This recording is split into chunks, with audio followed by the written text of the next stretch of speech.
Guys आज के lecture में हम लोग पढ़ेंगे मीन वैल्यू थ्योरम। इस चैप्टर में हम लोगों को दो थ्योरम्स पढ़ना है। पहला है आपका रॉल्स थ्योरम और दूसरा है आपका Lagrange mean value theorem. So guys चलिए शुरू करते हैं आज का लेक्चर।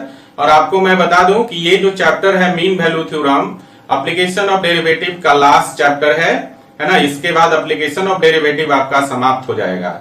ओके, तो चलिए शुरू करते हैं mean value theorem. Guys mean value theorem में हमने आपको कहा कि आप लोगों को दो थ्योरम्स पढ़ना है। पहला है आपका Rawls theorem,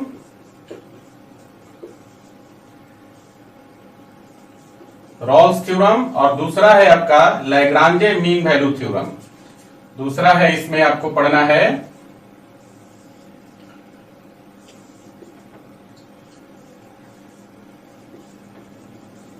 Lagrange mean value theorem.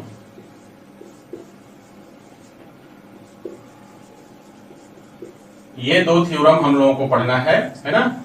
बहुत आसान है ये जो चैप्टर है आपका मीन वैल्यू थ्योरम, बहुत ही आसान चैप्टर है ना। इससे पहले हम लोगों को जानकारी रखना था कंटिन्यूटी एंड डिफरेंशियबिलिटी का, क्योंकि इस चैप्टर में कंटिन्यूटी और डिफरेंशियबिलिटी का एप्लीकेशन होगा। ओके, सो गाइस इसमें वन बाय वन करके हम लोग समझते हैं दोनों थ्योरम को। तो चलिए समझते हैं मीन वैल्यू थ्योरम क्या है। इसमें पहला है आपका रॉल्स थ्योरम। तो पहले हम लोग रॉल्स थ्योरम का स्टडी करेंगे, उसके बाद हम लोग डिस्कस करेंगे रॉल्स थ्योरम पर बेस्ड क्वेश्चन किस प्रकार के आते हैं, कुछ एग्जांपल्स करेंगे, और उसके बाद हम लोग पढ़ेंगे लैग्रांजे मीन वैल्यू थ्योरम। ओके, तो रॉल्स थ्योरम आपसे कहता है कि अगर कोई फंक्शन जो है किसी क्लोज्ड इंटरवल ए बी में डिफाइंड है, और इस प्रकार से डिफाइंड है कि उसी क्लोज इंटरवल में फंक्शन जो है आपका कंटिन्यूअस होना चाहिए, और उसके ओपन इंटरवल में फंक्शन डिफरेंशिएबल होना चाहिए, और बाउंड्री पॉइंट पर फंक्शनल वैल्यू बराबर होना चाहिए। ये तीन कंडीशन है रॉल्स थ्योरम का। पहला कंडीशन क्या, जिस क्लोज इंटरवल में फंक्शन डिफाइंड है उसमें उस क्लोज इंटरवल में फंक्शन को कंटिन्यूअस होना चाहिए।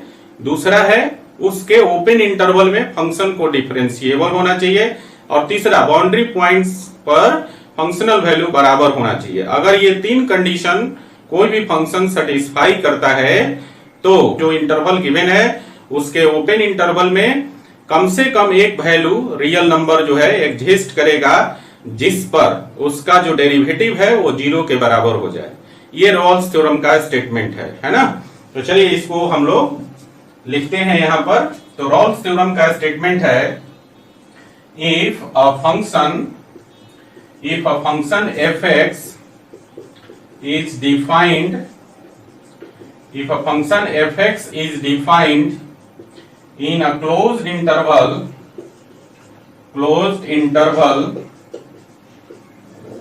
ab such that first condition है इसका, it is continuous in closed interval ab। दूसरा कंडीशन है इसका, it is differentiable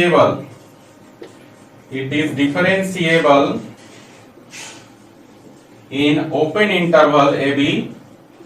एंड तीसरा कंडीशन है इसका, बाउंड्री पॉइंट पर functional value that is f of a is equal to f of b, है ना। ये तीन कंडीशन है।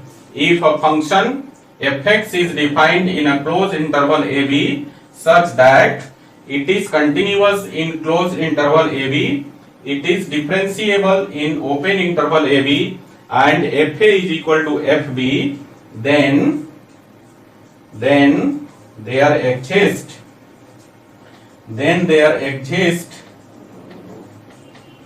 at least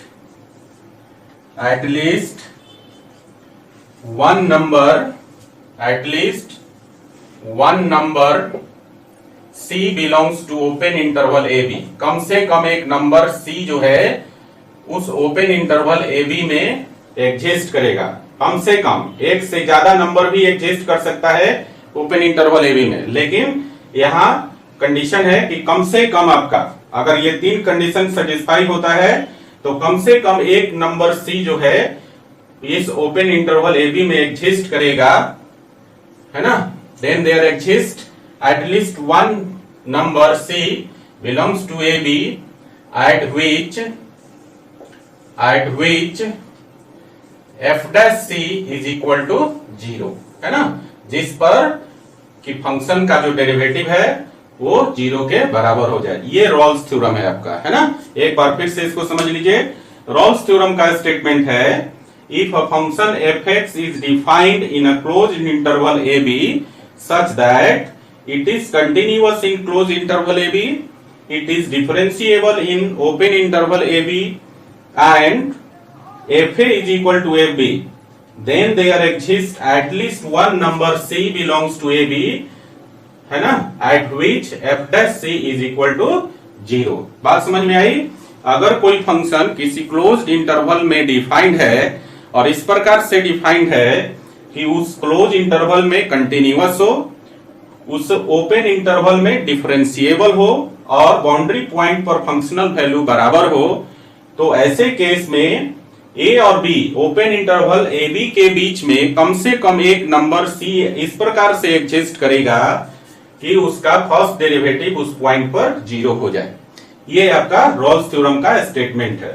अब जरा इसको हम लोग ज्योमेट्रिकली देखते हैं। देखिए, आपके पास एक फंक्शन है एफ एक्स, है ना, और ये क्लोज्ड इंटरवल ए बी में डिफाइंड है। तो मान लीजिए कि हमारे पास इस फंक्शन का जो ग्राफ है वो इस प्रकार से है। ये आपका ग्राफ है एफ एक्स का, है ना, और ये जो है x is equal to A से लेकर x is equal to B तक, मतलब यहां जो क्लोज्ड इंटरवल है ए बी में ये आपका डिफाइंड है ना, इस क्लोज इंटरवल ए बी में ये आपका डिफाइंड है ना, और इस प्रकार से डिफाइंड है कि ये जो फंक्शन है आपका क्लोज इंटरवल ए बी में कंटिन्यूअस हो, है ना, दूसरा इसके ओपन इंटरवल ए बी में डिफरेंशिएबल हो, और x is equal to A और x is equal to B पर जो फंक्शनल वैल्यू है वो बराबर हो। तो इस बीच में, है ना, तो इस बीच में ये जो ओपन इंटरवल है ए से बी, इस बीच में कम से कम एक नंबर c एग्जिस्ट करेगा जिस पर फंक्शन का डेरिवेटिव क्या होगा, 0 होगा। मतलब कम से कम इस बीच में ओपन इंटरवल ए बी के बीच में एक number x is equal to c exist करेगा जिस पर फंक्शन का डेरिवेटिव, मतलब इस पॉइंट पर f डैश c का वैल्यू क्या होना चाहिए, 0 होना चाहिए। तो देखिए, फंक्शन का डेरिवेटिव 0 हो जाए तो हमने कंडीशन पढ़ा है कि उस पॉइंट पर जो कर्व का टेंजेंट होगा वो x एक्सिस के पैरेलल हो जाता है ना, ये आपका टेंजेंट है। क्लियर है बच्चा? हमने पढ़ा है कि किसी पॉइंट पर फंक्शन का डेरिवेटिव अगर 0 हो जाए तो उस पॉइंट पर, कर्व के उस पॉइंट पर, मान लो कि ये पॉइंट ए है, तो इस पॉइंट पर एक्चुअली इसको सी मान लीजिए, ये पॉइंट सी है, यहां पर आप ए मान लीजिए और यहां पर आप बी मान लीजिए, है ना। तो ये जो टेंजेंट है वो आपका क्या हो जाएगा, एक्स एक्सिस के पैरेलल हो जाएगा। और दूसरा कंडीशन क्या है आपका कि ये जो लाइन है ए बी, है ना, ए से बी को ज्वाइन करने वाला जो लाइन है इसके भी ये पैरेलल हो जाएगा, है ना, क्योंकि क्या है यहाँ पर ये वैल्यू जो है फंक्शनल वैल्यू ए पर एफ ए और बी पर फंक्शनल वैल्यू एफ बी, ये दोनों आपस में बराबर है। तो ए से बी को ज्वाइन करने वाला लाइन भी जो होगा वो इस टेंजेंट के पैरेलल हो जाएगा। क्लियर है? तो ये था आपका ज्योमेट्रिकल इंटरप्रिटेशन रॉल्स थ्योरम का, है ना। तो ज्योमेट्रिकली हम लोग इसको बोल सकते हैं, ज्योमेट्रिकली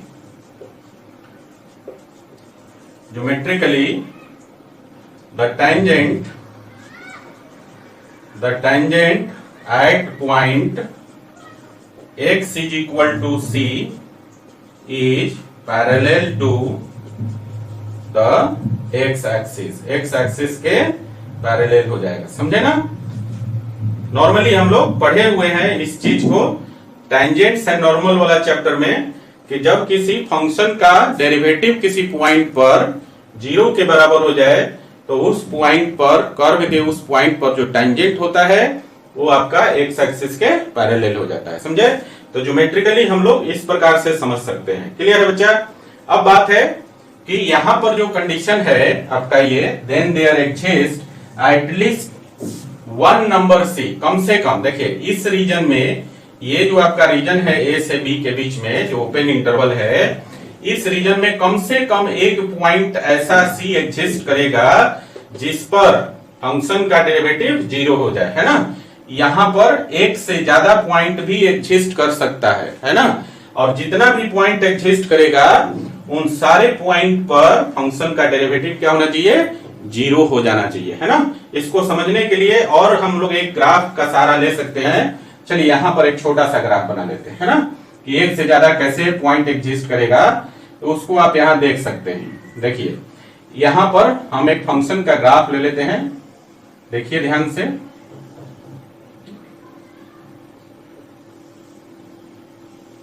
मान लीजिए कि ये हमारे पास एक फंक्शन है f(x) और इसका ये ग्राफ है ना। मान लो कि यहां पर जो है ये जो फंक्शन है आपका x = a से लेकर x = b तक डिफाइंड है ना। ये पॉइंट आपका a हो गया और ये पॉइंट आपका b हो गया। क्लियर है बच्चा। अब देखिए a से b मिलाने वाली लाइन जो है ये वाली लाइन हो जाएगी, a से b तक ज्वाइन किया लाइन। अब देखिए इस बीच में x = a से लेकर x = b तक आप देखेंगे कि कई पॉइंट ऐसा एग्जिस्ट करता है जहां पे ग्राफ टर्न हो रहा है ना। यहां पर देखिए एक पॉइंट एग्जिस्ट करेगा, मान लो कि ये है आपका x = c। यहां पर एक पॉइंट एग्जिस्ट करता है जहां कर्व टर्न हो रहा है, मान लो कि x = d है। फिर यहां पर एक पॉइंट एग्जिस्ट करता है, मान लो कि x = e है ना। तो ऐसे कई पॉइंट्स इस बीच में a से a और b के बीच में एग्जिस्ट कर सकता है, यहां से लेकर यहां तक, जिस पर कर्व का जो टेंजेंट है वो x एक्सिस के पैरेलल हो जाए। मान लो कि ये पॉइंट आपका c है, ये पॉइंट आपका d है और ये पॉइंट आपका e है ना। तो यहां पर जो कंडीशन था, then there exist at least one number c belongs to a b at which f' = 0। तो अगर एक पॉइंट एग्जिस्ट करेगा तो उस पॉइंट पर कर्व का डेरिवेटिव 0 हो जाएगा, है ना। तो यहाँ कम से कम एक पॉइंट की चर्चा हो रही थी, है ना। एक से ज्यादा भी एग्जिस्ट कर सकता है, जिसको हमने यहाँ पर इस ग्राफ में दिखाने का प्रयास किया है। इस ग्राफ के माध्यम से आप समझ सकते हैं कि यहाँ पर एक से ज्यादा पॉइंट एग्जिस्ट करता है जिस पॉइंट पर कर्व का टेंजेंट x एक्सिस के पैरेलल हो रहा है ना। तो एक या एक से ज्यादा पॉइंट a और b के बीच में एग्जिस्ट करेगा और उन पॉइंट पर कर्व का डेरिवेटिव क्या होगा, 0 होगा, है ना। अगर ये तीन कंडीशन सेटिस्फाई होता है कि उस क्लोज इंटरवल में फंक्शन कंटिन्यूअस होना चाहिए, उसके ओपन इंटरवल में डिफरेंशिएबल होना चाहिए और बाउंड्री पॉइंट पर फंक्शनल वैल्यू बराबर होना चाहिए। अगर ये तीन कंडीशन सेटिस्फाई होता है तो a और b के बीच में, मतलब x = a से x = b के बीच में कम से कम एक पॉइंट एग्जिस्ट करे जिस पर फंक्शन का डेरिवेटिव 0 हो जाए। एक से ज्यादा पॉइंट भी एग्जिस्ट कर सकता है और उन सारे पॉइंट्स पर भी फंक्शन का डेरिवेटिव 0 होना चाहिए। समझ में आया। तो ये था ओवरऑल आपका रॉल्स थ्योरम, है ना।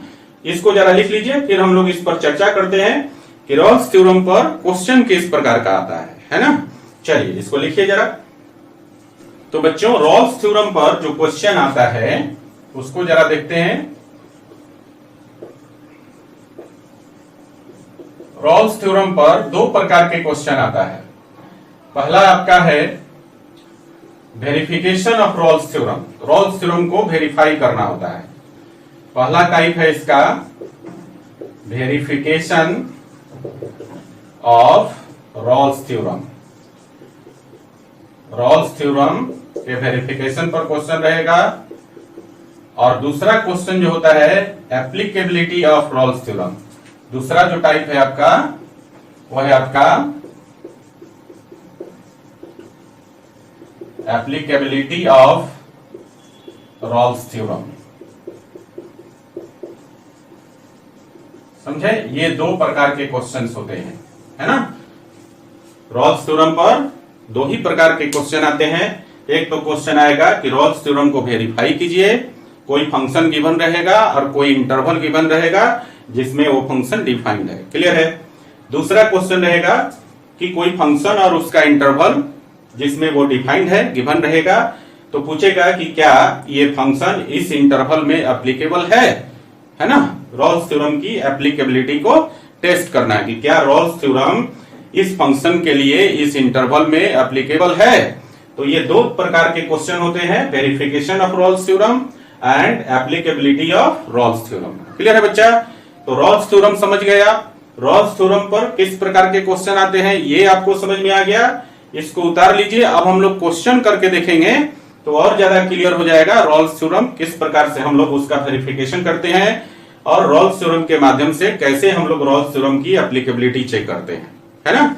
तो चलिए पहले इसको लिख लीजिए, फिर हम लोग क्वेश्चन करेंगे रॉल्स थ्योरम पर। ओके, लिखिए। तो गाइस, हमने जो एग्जांपल लिया है वो है आपका एक्सरसाइज 5.8 का क्वेश्चन नंबर 1, जो एनसीईआरटी में एक्सरसाइज 5.18 है। 5.8 जो है वो है आपका मीन वैल्यू थ्योरम पर जो एक्सरसाइज है वो वाला एक्सरसाइज है ना। उसमें से हमने 5.8 से क्वेश्चन नंबर 1 लिया है। इसमें आपके पास एक फंक्शन दिया हुआ है fx = x² + 2x - 8 और यहाँ पर x बिलोंग करता है क्लोज्ड इंटरवल -4 से 2 तक, है ना। इसमें पूछ रहा है क्वेश्चन में verify the Rolle's theorem. Rolle's theorem को आपको वेरीफाई करना है ना।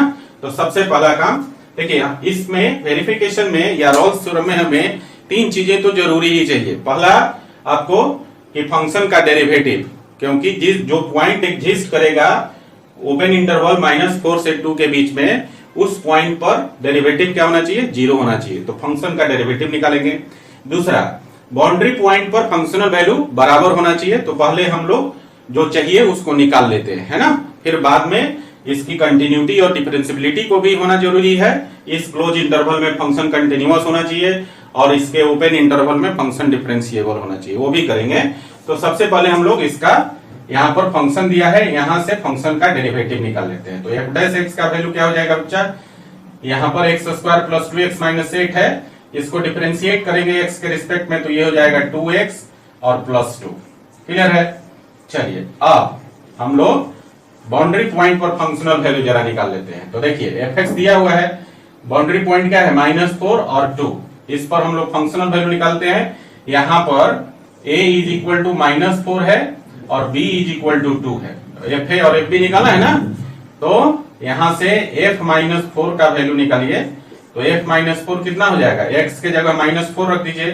तो -4 का स्क्वायर और +2 × -4 और -8 कितना हो जाएगा वैल्यू? देखिए कैलकुलेट कर लीजिए। -4 का स्क्वायर हो जाएगा 16 और यहाँ पर देखिए 4 में -4 में 2 से गुना करेंगे तो -8 और -8 ये मिलकर हो गया 16। तो 16 - 16 कितना हो गया? 0। एंड f2 का वैल्यू निकालिए। तो कितना हो जाएगा? 2 का स्क्वायर +2 × 2 और -8 और इसका वैल्यू भी कितना हो जाएगा? देखिए 2 का स्क्वायर करेंगे 4 और +2 × 2 4 4 कितना हो गया? 8 8 - 8 कितना हो गया? 0। तो यहां पर आप देख रहे हैं f - 4 और f2 का वैल्यू इक्वल आया ना। चलिए अब हम बात करते हैं कि ये जो फंक्शन है आपका, देखिए यहां पर जो इक्वेशन 1 है जो हमने बनाया है ना, इसमें जो फंक्शन है आपका fx = x² + 2x - 8, ये आपका पॉलिनोमियल फंक्शन है। और पॉलिनोमियल फंक्शन के लिए हमने क्या कहा था कि पॉलिनोमियल फंक्शन अपने डोमेन में ऑलवेज कंटिन्यूअस होता है ना। डोमेन क्या है इसका? -4 से 2, है ना। क्लोज इंटरवल -4 से 2 है। तो बच्चा ये जो फंक्शन है आपका fx जो पॉलिनोमियल है, और ये क्या है? प्रॉपर्टी के अनुसार क्या होगा? -4 से 2 में कंटिन्यूअस होगा। समझे? तो यहां पर लिखेंगे since fx is a polynomial function, है ना। तो देयरफॉर क्या हो जाएगा? यहां पर ऐसे लिख दीजिए, देयरफॉर पहला क्या होगा? It is continuous in close interval -4 to 2। बात समझ में आई? ये पॉलिनोमियल फंक्शन है, इसलिए जिस इंटरवल में डिफाइंड है ना, जो इसका डोमेन है अपने डोमेन में कंटिन्यूअस होगा। क्लियर है? चलिए फंक्शन कंटिन्यूअस है और चूंकि ये पॉलिनोमियल है तो ये आपका ओपन इंटरवल में डिफरेंशिएबल भी होगा, है ना। तो हम लोग यहां पर लिखेंगे it is differentiable it is differentiable in open interval A B. Clear है? यहाँ पर ज्यादा कैलकुलेशन नहीं करना है, फंक्शन की प्रकृति देखकर प्रॉपर्टी यूज करके आप डायरेक्टली लिख सकते हैं। निकालने चलेंगे तो आपका टाइम बहुत लगेगा, निकाल भी सकते हैं आप, लेकिन बहुत टाइम लगेगा और उतना निकालने की आवश्यकता नहीं होती है। बस खाली यहाँ पर जो फंक्शन है उसका नेचर समझिए, उसको एक लाइन में यहाँ पर डिस्क्राइब कर दीजिए, फिर उस नेचर के आधार पर फंक्शन को कंटिन्यूटी, फंक्शन की कंटिन्यूटी और डिफरेंशिएबिलिटी को यहाँ पर लिख देना है। समझे ना? यहाँ कैलकुलेट करेंगे तो बहुत लंबा समय लगेगा, है ना? तो बच्चा यहाँ पर, क्योंकि देखिए आपको बहुत सारा चीज निकालना है, कंटिन्यूटी टेस्ट करना है, डिफरेंशिएबिलिटी टेस्ट करना है, फंक्शनल वैल्यू निकालना है ना? उसके बाद जो है डेरिवेटिव निकालना है, तो क्वेश्चन बहुत लंबा हो जाता है ना? इसलिए इस क्वेश्चन को थोड़ा रिड्यूस करने के लिए जब भी वेरिफिकेशन आएगा रॉल्स थ्योरम का, तो आप क्या करेंगे, जो भी फंक्शन दिया रहेगा उसमें सबसे पहले फंक्शन का डेरिवेटिव निकाल लीजिए और जिस इंटरवल में डिफाइंड है उसके बाउंड्री पॉइंट पर फंक्शन वैल्यू निकाल लीजिए। फिर तीसरा काम क्या करना है, फंक्शन का नेचर देखिए किस टाइप का फंक्शन है, उसके प्रॉपर्टी के आधार पर उसकी कंटिन्यूटी और डिफरेंशिएबिलिटी को डिस्क्राइब कर दीजिए। समझे ना? उसके बाद और कोई इसमें कुछ नहीं करना है, यहाँ पर कंटिन्यूटी और डिफरेंशिएबिलिटी टेस्ट नहीं करना है ना? नहीं तो क्वेश्चन बहुत लंबा हो जाएगा। क्लियर है बच्चा? बहुत सारा निकालना है, इसलिए क्वेश्चन की लेंथ क्या है, ज्यादा हो जाएगी। क्लियर है? तो यहाँ पर हमने देखिए यहाँ पर डेरिवेटिव निकाला, बाउंड्री पॉइंट पर फंक्शनल वैल्यू निकाल लिया है। यहाँ पर देखिए फंक्शन का नेचर पॉलिनोमियल है, इसलिए क्लोज इंटरवल में कंटिन्यूअस होगा, और चूंकि पॉलिनोमियल है इसलिए ये डिफरेंशिएबल भी ओपन इंटरवल में होगा। यहाँ पर ए बी न लिखकर -4 2 लिखिए, है ना? क्लियर है ना? और तीसरा हम ऑलरेडी निकाल चुके हैं, इस बाउंड्री पॉइंट पर -4 और 2 पर फंक्शनल वैल्यू बराबर है, तो तीसरा क्या हो जाएगा आपका, and f -4 is equal to f2, ये बराबर है। तो आप क्या देख रहे हैं, ये जो तीन कंडीशन था, है ना, रॉल्स थ्योरम का, ये तीनों सेटिस्फाइड है इस फंक्शन के लिए इस इंटरवल में, है ना? तो हम लोग क्या लिखते हैं, all the conditions of Rolle's theorems are satisfied, है ना? तो हम लिखेंगे यहां पर hence all the conditions of Rolle's theorem are satisfied। Board में इसी तरह से बनाना है, नहीं तो नंबर नहीं आएगा, ठीक है ना? Hence all the conditions of Rolle's theorems are satisfied, therefore क्या हो जाएगा, therefore इस ओपन इंटरवल में, यहां पर -4 से 2 के बीच में जो ओपन इंटरवल है, उस ओपन इंटरवल में एक नंबर c, कम से कम एक नंबर c एग्जिस्ट करेगा जिस पर कि फंक्शन का डेरिवेटिव क्या होना चाहिए, 0 होना चाहिए। तो देयरफॉर हम क्या लिखेंगे, therefore f' c equal to 0। c क्या है, कम से कम एक पॉइंट है ओपन इंटरवल यहां पर लिख लीजिए, where c belongs to open interval -4 से 2, है ना? ये एटलीस्ट 1 पॉइंट है, कम से कम एक पॉइंट, c का मान 1 से ज्यादा भी हो सकता है। तो देखिए f' का वैल्यू कैसे निकलेगा, f' ऑलरेडी हम निकाल चुके हैं ना? तो यहाँ पर f' में x के जगह c डाल दीजिएगा, तो f' का वैल्यू निकल जाएगा। सो गाइस कितना हो जाएगा, और इसको लिखेंगे तो f' का वैल्यू हो जाएगा 2c + 2 इज इक्वल टू 0, और 2 को इधर लाइए तो कितना हो जाएगा, 2c इज इक्वल टू -2, 2 से 2 कैंसिल हो जाएगा, तो यहाँ पर c का वैल्यू कितना आ जाएगा, -1। ये आपका है ना, इस इंटरवल में -4 से 2 के बीच में एक ही पॉइंट निकला, c का वैल्यू एक ही आया, और वो है कितना, -1, है ना? और यहाँ पर देखिए तो -1 -4 से 2 के बीच में लाई करेगा ना। देखिए ये आपका नंबर लाइन है, इधर -4 है और इधर 2 है, तो इसी बीच में आपका -1 लाई करेगा, है ना? तो आपने क्या देखा, here c is equal to -1 belongs to open interval -4 to 2, है ना? तो इसका मतलब क्या हुआ कि एक नंबर जो है ना, c इस ओपन इंटरवल में इस प्रकार से एग्जिस्ट करता है ना, जिस पर कि फंक्शन का डेरिवेटिव क्या है, 0 हो जाता है। क्लियर है? तो आपने देखा क्या कि रॉल्स थ्योरम वेरीफाइड हो गया ना। रॉल्स थ्योरम के तीनों कंडीशन सेटिस्फाई हुआ और इस ओपन इंटरवल में एक नंबर एग्जिस्ट किया -1 जो कि इसके अंदर है ना, मतलब इस -4 से 2 के बीच में बिलोंग करता है, जिस पर फंक्शन का डेरिवेटिव क्या है, 0 के बराबर है। तो हम लोग लिखते हैं फाइनली क्या है, Rolle's theorem is verified. Clear है बच्चा? और ये आपका आंसर हो गया, समझे? इसी प्रकार से आपको एग्जाम में बनाना है, बोर्ड वाला जो एग्जाम है क्वेश्चन को इसी प्रकार डिटेल में बनाना है, समझे? एक बार फिर से समझिए, मैंने क्या कहा था, रॉल्स थ्योरम की वेरिफिकेशन पर जब क्वेश्चन रहेगा, है ना, तो आपके पास फंक्शन रहेगा और उसका डोमेन रहेगा जिस डोमेन में वो डिफाइंड है। क्लियर है?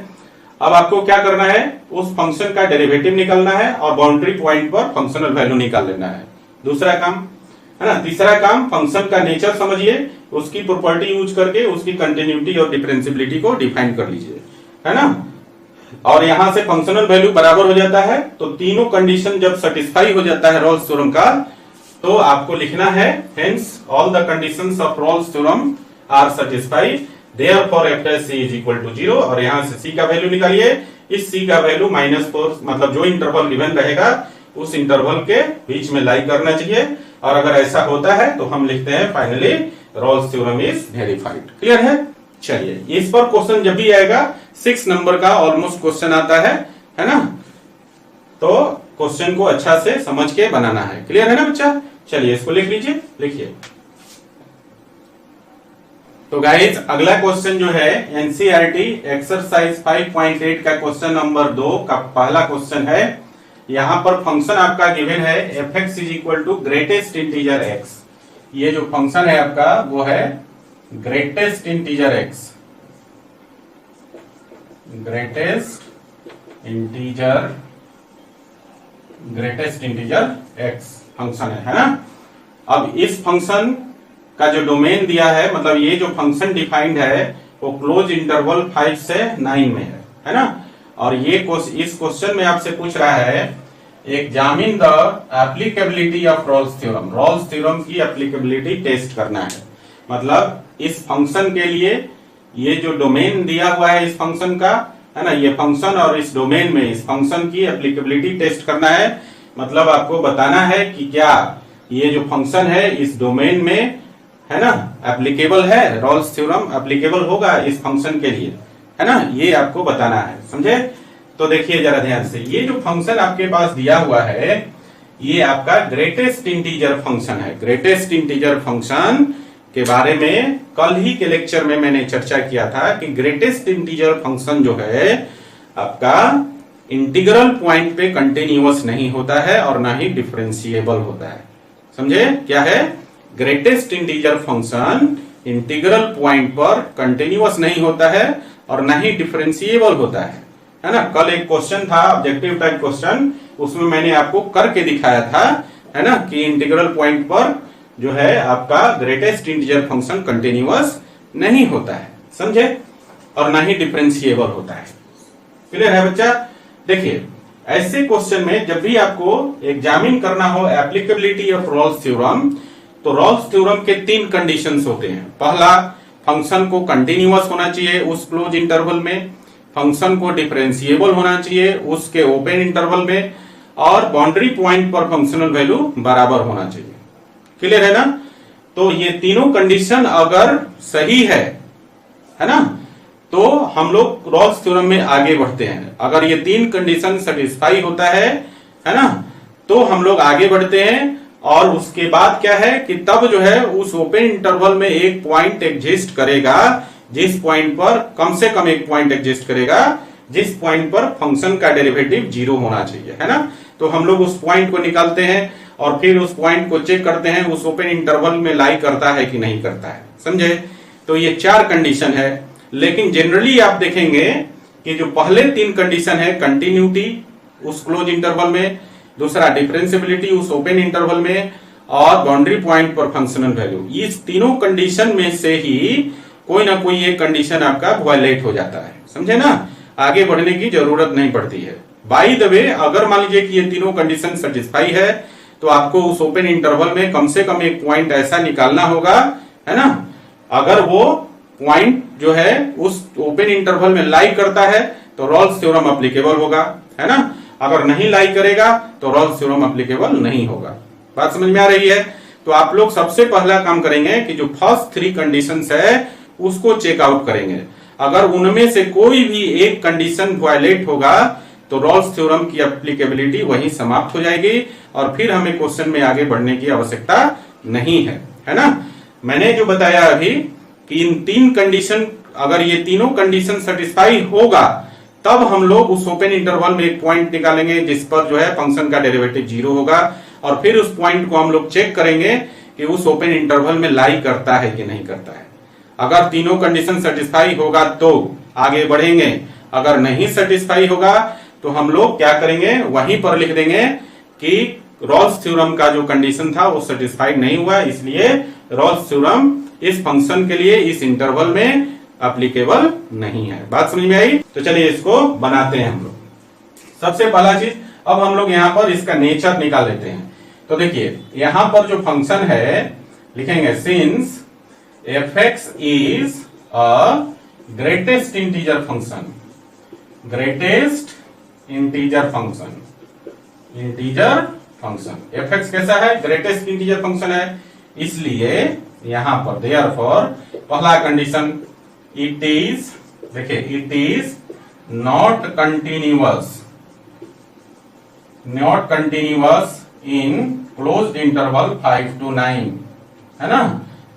इस इंटरवल में कंटिन्यूअस नहीं होगा क्योंकि 5 से 9 के बीच में बहुत सारे इंटीग्रल पॉइंट्स है, जैसे 6 है, 7 है और 8 है।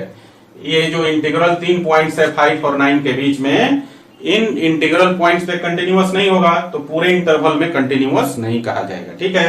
क्योंकि कंटिन्यूअस नहीं है तो डिफरेंशिएबल भी नहीं होता है ना। इंटीग्रल पॉइंट पर ग्रेटेस्ट इंटीजर फंक्शन क्या है, डिफरेंशिएबल भी नहीं होता है आपका, है ना। तो हम लोग लिखते हैं इट इज नॉट डिफरेंशिएबल, ज्यादा लिखने की जरूरत नहीं है। It is not differentiable in open interval 5 to 9, समझे। फंक्शन जो है ग्रेटेस्ट इंटीजर फंक्शन होने की वजह से ये ना तो इस क्लोज इंटरवल में कंटिन्यूअस होगा, न ही इस ओपन इंटरवल में डिफरेंशिएबल होगा। और एंड, यहां देखिए एंड, अब बाउंड्री पॉइंट पर फंक्शनल वैल्यू निकालिए तो f5 का वैल्यू कितना हो जाएगा, ग्रेटेस्ट इंटीजर 5, और ग्रेटेस्ट इंटीजर 5 का वैल्यू भी 5 होगा। एंड f9 का वैल्यू निकालिए तो f9 का वैल्यू कितना हो जाएगा, ग्रेटेस्ट इंटीजर 9, तो वैल्यू कितना आ जाएगा 9, है ना। तो यहां पर ये आपका तीसरा कंडीशन है, तीसरा कंडीशन, है ना। और तीसरा कंडीशन में आप क्या देख रहे हैं, f5 not equal to f9, f5 और f9 जो है यहां पर तीसरा, यहां पर लिख दीजिए f5 not equal to f9, f5 f9 बराबर भी नहीं है। तो आप क्या देख रहे हैं, रॉल्स थ्योरम का एक भी कंडीशन सेटिस्फाई नहीं हो रहा है यहां पर, है ना। मैंने क्या कहा था कि रॉल्स थ्योरम के ये फर्स्ट 3 कंडीशन जो है अगर सेटिस्फाई होता है तो क्वेश्चन में आगे बढ़ेंगे, है ना। इस ओपन इंटरवल में कम से कम एक पॉइंट ऐसा निकालेंगे जिस पर फंक्शन जो है, फंक्शन का डेरिवेटिव 0 हो जाए और वो पॉइंट इस ओपन इंटरवल में लाई करना चाहिए। अगर ये तीनों फर्स्ट 3 कंडीशन सेटिस्फाई होता है तो, लेकिन मैंने ये भी कहा कि इनमें से ये फर्स्ट 3 कंडीशन में से कोई भी एक कंडीशन अगर नहीं सेटिस्फाई हुआ तो रॉल्स थ्योरम यहीं पर वायलेट हो जाता है, समझे ना, आगे एप्लीकेबल नहीं होता है। तो हमने क्या देखा यहाँ पर, इस फर्स्ट 3 कंडीशन से हमें पता चला कि रॉल्स थ्योरम जो है ना, अपने कंडीशन को सेटिस्फाई नहीं करता है, इसलिए रॉल्स थ्योरम इस फंक्शन के लिए इस इंटरवल में एप्लीकेबल नहीं है। क्लियर है? तो बच्चा हम लोग लिखेंगे यहां पर क्या, हियर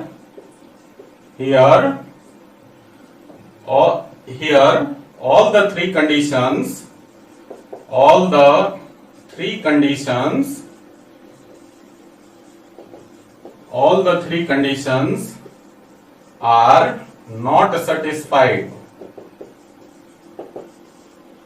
है ना। और here all the three conditions of, लिख दीजिएगा, of Rolle's theorem, of Rolle's theorem are not satisfied, hence क्या, Rolle's theorem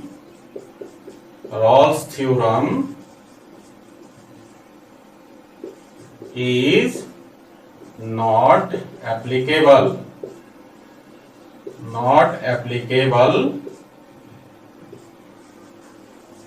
for the function fx, है ना। इस फंक्शन के लिए रॉल्स थ्योरम एप्लीकेबल नहीं है। क्लियर है ना। बस यही काम करना है जब भी आपको एप्लीकेबिलिटी टेस्ट करना हो, है ना। और इसके ठीक पीछे वाले क्वेश्चन में मैंने बताया कि उसकी वेरिफिकेशन करना है, तो आपको क्या करना पड़ेगा, आपको सबसे पहला काम जो है उसमें कंटिन्यूटी देखना है, डिफरेंशियबिलिटी देखना है, बाउंड्री पॉइंट पर फंक्शनल वैल्यू देखना है, एंड आपको एक और कम से कम एक नंबर निकालना है उस ओपन इंटरवल में जो कि जिस पर कि फंक्शन का डेरिवेटिव 0 हो जाए। ठीक है, तो ये क्वेश्चन समझ में आया, फर्स्ट 2 क्वेश्चंस, जिससे आपको पता चला कि किस प्रकार से आप रॉल्स थ्योरम को वेरीफाई करेंगे और किस प्रकार से रॉल्स थ्योरम को रॉल्स थ्योरम का एप्लीकेबिलिटी टेस्ट करेंगे। क्लियर है बच्चा। चलिए इसको लिखिए जरा, एक क्वेश्चन और करेंगे इसमें 2 का तीसरा नंबर। दूसरा नंबर तो सेम ही क्वेश्चन है, इंटरवल दूसरा है ना। तो इसका क्वेश्चन नंबर 2 का थर्ड वाला करेंगे, पहले इसको आप लिख लीजिए। देखिए तो गाइज अगला क्वेश्चन है, क्वेश्चन नंबर 2 का थर्ड है ना। क्वेश्चन नंबर 2 का थर्ड है आपका, और इसमें आपका जो फंक्शन दिया है fx is equal to X square minus 1, जहां पर x बिलोंग करता है क्लोज्ड इंटरवल 1 से 2 तक। और इस क्वेश्चन में भी आपको क्या करना है, examine the applicability of Rolle's theorem. Rolle's theorem applicable है या नहीं है उसको एग्जामिन करना है। क्लियर है बच्चा। देखिए यहां पर जो फंक्शन गिवन है वो आपका पॉलिनोमियल फंक्शन है, और पॉलिनोमियल है तो इस गिवन इंटरवल में कंटिन्यूअस भी होगा और इसके ओपन इंटरवल में डिफरेंशिएबल भी होगा। तो बाय नेचर हम लोग यहां पर लिखेंगे since the function fx is polynomial है ना, पॉलिनोमियल है, तो देयरफॉर पहला क्या हो जाएगा, it is continuous in closed interval 1 to 2 and differentiable, it is differentiable in open interval 1 to 2, है ना। 2 कंडीशन तो सेटिस्फाई हो रहा है, तीसरे कंडीशन को टेस्ट करते हैं, तो इस बाउंड्री पॉइंट पर फंक्शनल वैल्यू निकालते हैं। तो देखिए बाउंड्री पॉइंट है 1 and 2, तो 1 पे निकालिए, f1 का वैल्यू क्या हो जाएगा, इसमें डाल दीजिए, fx में x की जगह 1 डाल दीजिए, तो ये हो जाएगा 1 square minus 1 that is equal to 0। और f2 का वैल्यू क्या हो जाएगा, x की जगह 2 डाल दीजिए इसमें, तो कितना हो जाएगा 2 square minus 1 is equal to 3। तो यहां पर तीसरा कंडीशन देखिए, f1 not equal to f2, f1 और f2 बराबर नहीं है। तो आपने क्या देखा यहाँ पर, ये जो गिवन फंक्शन था इस इंटरवल में, है ना, कंटिन्यूअस है क्लोज इंटरवल 1 से 2 में, डिफरेंशिएबल भी है 1 से 2 में, लेकिन बाउंड्री पॉइंट पर जो फंक्शनल वैल्यू है वो बराबर नहीं है। तो आपने क्या देखा, रॉल्स थ्योरम के 3 कंडीशन में से 2 तो सेटिस्फाइड है, लेकिन तीसरा कंडीशन सेटिस्फाइड नहीं होता है। तो मैंने क्या कहा था, मैंने कहा था कि फर्स्ट 3 कंडीशन में से कोई भी एक कंडीशन अगर वायलेट होता है ना, तो रॉल्स थ्योरम की एप्लीकेबिलिटी यहीं पर समाप्त हो जाती है ना। मैंने क्या कहा, मैंने कहा था कि फर्स्ट 3 कंडीशन जो रॉल्स थ्योरम का है उसमें से कोई भी एक कंडीशन अगर वायलेट हुआ तो रॉल्स थ्योरम की एप्लीकेबिलिटी वहीं समाप्त हो जाती है ना।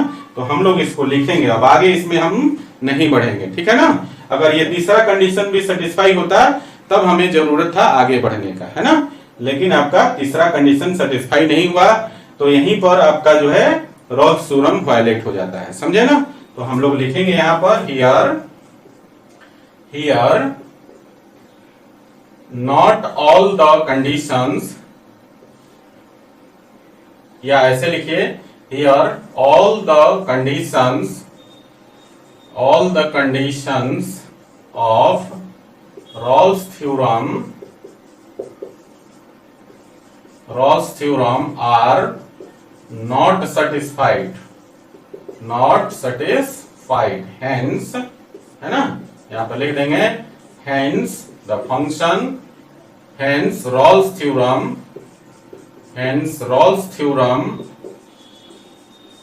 is not applicable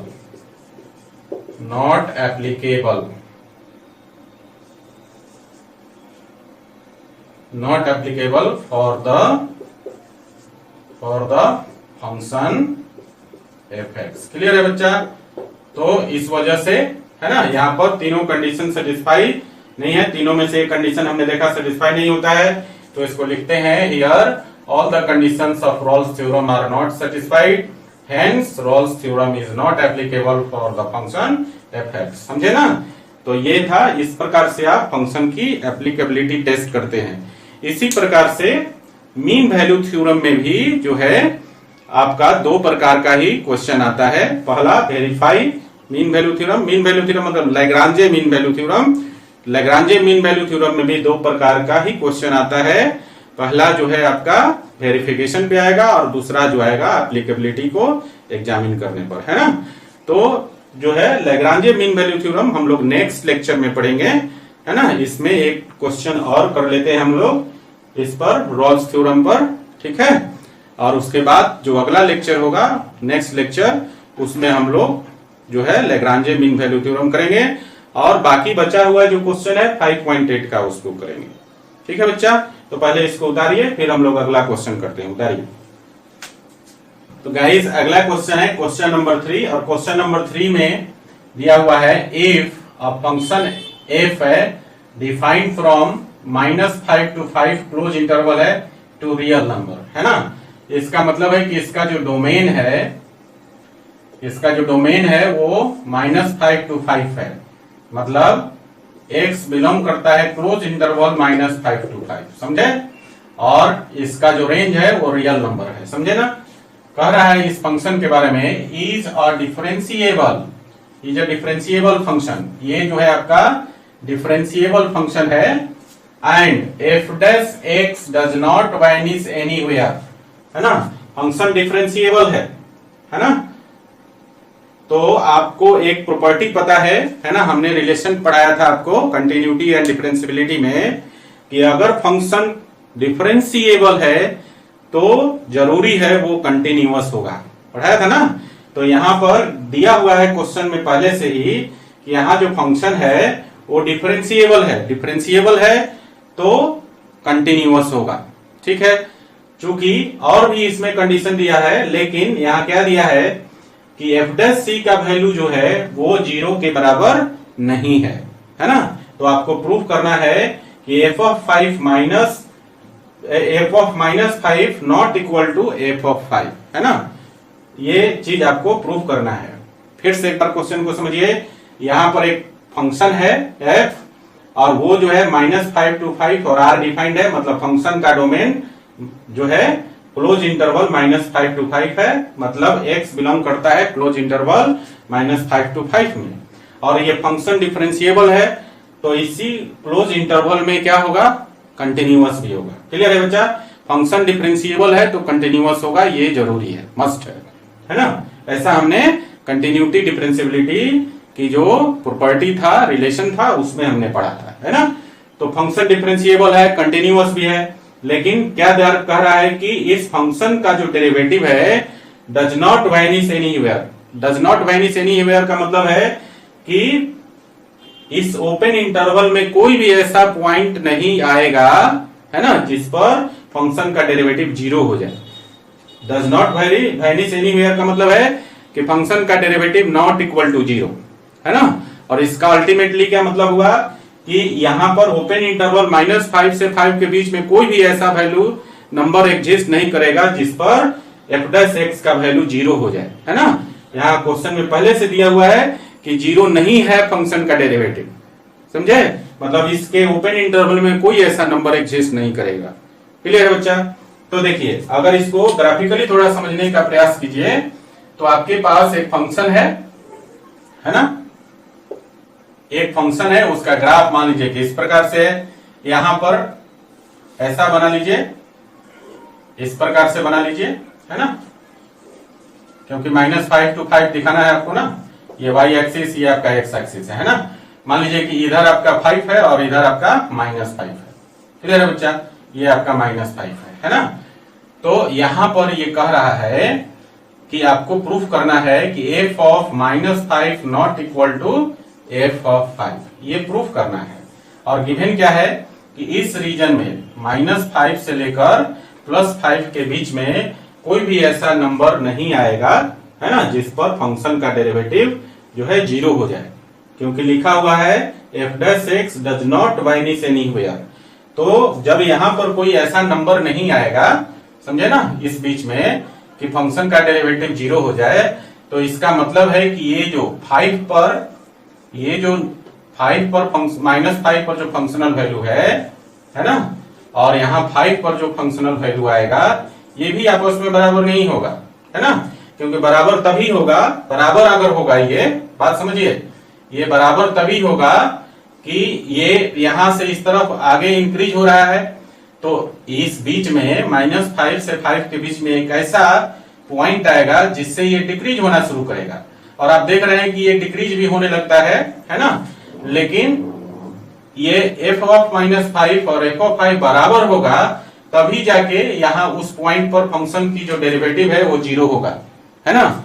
लेकिन ऐसा दिया हुआ है कि फंक्शन का डेरिवेटिव क्या है, 0 के बराबर नहीं है, तो ये वाला जो वैल्यू है -5 पर फंक्शनल वैल्यू और ये जो 5 पर फंक्शनल वैल्यू है, ये आपस में बराबर नहीं होगा, समझे। तो इस प्रकार से ये प्रूफ हो जाएगा। तो हम लोग क्या करेंगे इसके लिए, तो देखिए, सॉल्यूशन करने के लिए यहां पर आपके पास एक फंक्शन तो दिया हुआ है f, है ना, और यहां पर जो है x जो है बिलोंग करता है -5 से 5 में, मतलब उसका डोमेन भी दिया हुआ है, और ये भी है कि फंक्शन डिफरेंशिएबल है। तो मैंने कहा कि फंक्शन डिफरेंशिएबल है तो कंटिन्यूअस भी होगा। तो यहां लिखिएगा आप हियर क्या, पहला चीज f for function f is differentiable, given है ये आपका, f is differentiable in open interval -5 to 5, है ना, डिफरेंशिएबल है। तो मैंने कहा कि डिफरेंशिएबल है तो कंटिन्यूअस भी होगा। तो बच्चों यहां पर लिखेंगे f is continuous in close interval -5 to 5, ठीक है। एंड देखिए और क्या दिया हुआ है आपके पास, और दिया हुआ है f' does not vanish, and given that, यहां लिखेंगे गिवन दैट क्या, f'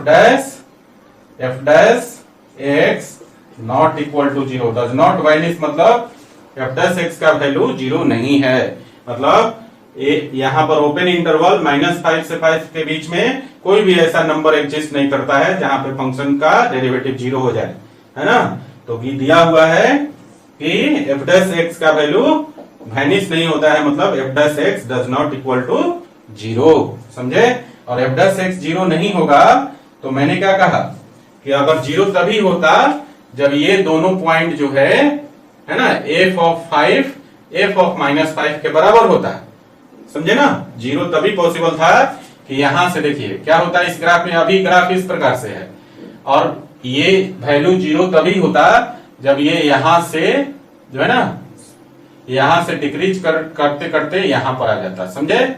ये दिख रहा है आपको, यहां से डिक्रीज होता और इस प्रकार से हो जाता, ये वाला f' का वैल्यू 0 तब होता कि यहां पर एक पॉइंट आता, पिक पॉइंट, जहां से ये डिक्रीज होकर और यहां पर आ जाता, समझे ना। इस पॉइंट पर ये A है, ये B था और ये C, इस पॉइंट पर आ जाता, है ना, f' और यहां बीच में एक वैल्यू लाई करता C, है ना, -5 से 5 के बीच में।